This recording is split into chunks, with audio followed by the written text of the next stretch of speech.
Che of HotWax.com, and I'm sitting here with Bobby Trend of Hot 97's 3 The Hard Way. That's right. Yeah. That's right. And the Big Dog Pit Bulls. There we go. Oh, that's in Florida too. Yeah. Oh, Florida. That's shout out to Khaled. What up? And Nasty. No. Nasty. Yeah. From Orlando. Okay. There you go. Damn plug. So, what's been going on with you? Like, what do you have in the works now? What are you working on? A lot of things. I'm never not working. See, my page is buzzing. I got 2 radio shows. One on Hot 97, one on a brand new internet radio station called ablizradio.net. I'm working on some movie stuff, some TV stuff, mixtapes, club promotions. I mean, everything. I'm in the automotive business. Grind. A lot of things. So it's a broad question. So I'm working on a bunch of stuff. Other businesses not related to hip hop. You know what I'm saying? Properties. A couple That's of what things. it is right here. Young entrepreneuring at its best. There we go. That's right. So tell us a little bit about how you got into radio and some of the artists that you broke or worked with closely with over the past couple of years since you've been in radio. Well, the radio, I never planned to be on the radio. Initially, I just wanted to be big in the New York City club scene. I've been DJing since I was 13 years old, and I used to do a lot of local parties. I'm from New Jersey, from Newark, New Jersey, from Bricks. Shout out to Jersey. So, I had to find a way to cross the Hudson, cross the water to come and make an impact here.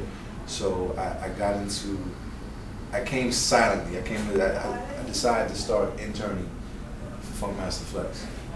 So I did that via the internet. I found a way to find his office, and I was very persistent about getting the internship.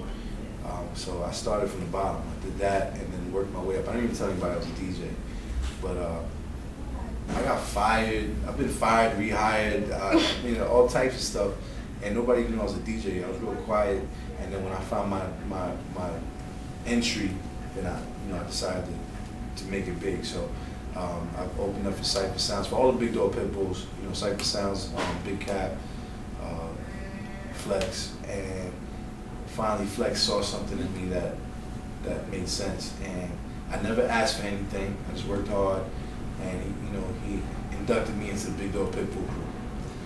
Did that, and then the club thing was just crazy. I've worked in a lot of the legendary clubs like Club Envy, Cheetah, a lot of places like that, and opening for Flex, it got me bigger gigs for myself, headlining. That took off somewhere else, and next thing you know, the people at the radio station paid attention to it, other than Flex, like the bosses like Ebro and people like that, and they actually called me and asked me if I wanted to be on. That's what's up. So a lot of hard work. So what are some of the biggest shows that you've headlined? The biggest shows, meaning clubs. Well, I've been on tour. Oh. I've been on tour. With Flex, we had the Tunnel College tour back in the day. That was big. That was more like national. Okay. But then I can also say I've been on the road with Jim Jones. I've been on the road with Lil' Kim. So I've been to Africa. I've been to Japan. I've been to Germany, to Belgium, London, all over the world. Any good tour stories that you can say on camera? I could probably share a couple, but more of the personal stuff I might keep to myself. Okay. Tell us one good tour story, something fun. One good tour story. Oh man, I can give you a Jim Jones story and I can give you a Kim story. Jim Jones, for some reason, whenever we go on tour, there's always such a strong Dipset following. They feel like they need to prove how tough they are in the gym. So whether it's against him or with him, is always something. And this, matter of fact, it wasn't even far. We were in Brooklyn. And Jim was in Brooklyn dissing a particular Brooklyn rapper. Not the big one. It wasn't Jay, but it was somebody, not even really worth mentioning. And a couple of the Brooklyn guys got a little crazy. Next thing you know, people were falling off the stage and bottles were flying, and I kept DJing while things were flying at me. So that was that's just small, whatever. Not a huge deal, but it was fun. Mm-hmm. It's fun to be involved in that, not get hurt. Kim, when we went to Africa, was amazing. We were there for 12 hours. So to go, we had to stop in Italy to catch the next plane. It took us long. We were on the plane longer than we were in Africa. That's crazy. You know what I'm saying? But we were in Nigeria, and that was my first time, and I heard a lot of crazy stories about different rappers that went out there and got robbed, or a lot of stuff. So Kim was a little nervous. So we had security. We had security supposed to meet us in Italy coming from Florida. They missed the plane. Oh, wow. So I became security along with the road manager and a couple other people, and we're not that scary looking. So we get there, and then the promoter sent his security, which is called, shout to the Voltron Security, Defenders of the Universe. That's what they're called. That's what the team was. But these dudes are everybody was 7 foot tall or bigger, and everybody was straight diesel. And they met us at the airport, and we left like she was the president of the world. We went in a caravan of it was all Benz trucks and then one huge bus full of security. There were no traffic lights out there. People were driving past us with machine guns on motorcycles, all types of stuff. But it was just amazing to see that how it's so different in other places. And nobody got hurt, nobody got robbed. It was just an experience. It was good to be out there.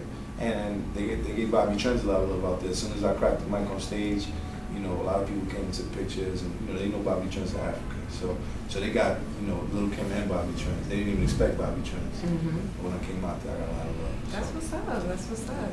So with everything, making that transformation into the internet, how do you feel about blogs? A lot of hip hop heads now going to the internet as opposed to watching things on TV. Now they're getting on YouTube because they can see it there quicker. They're making their own videos.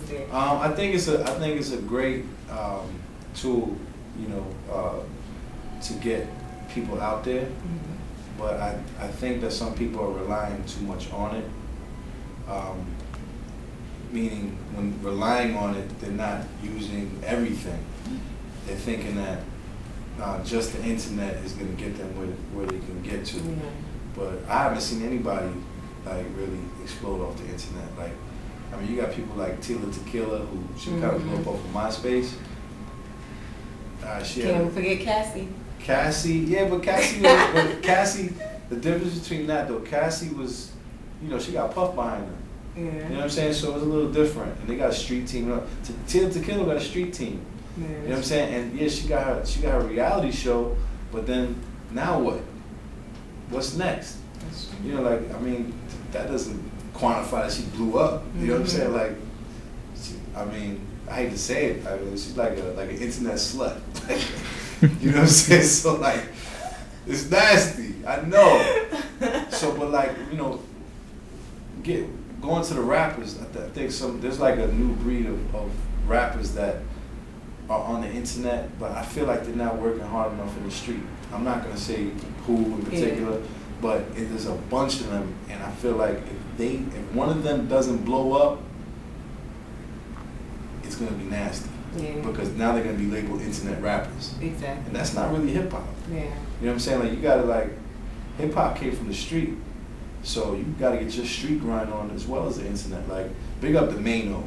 Mm-hmm. You got the Hot Hater.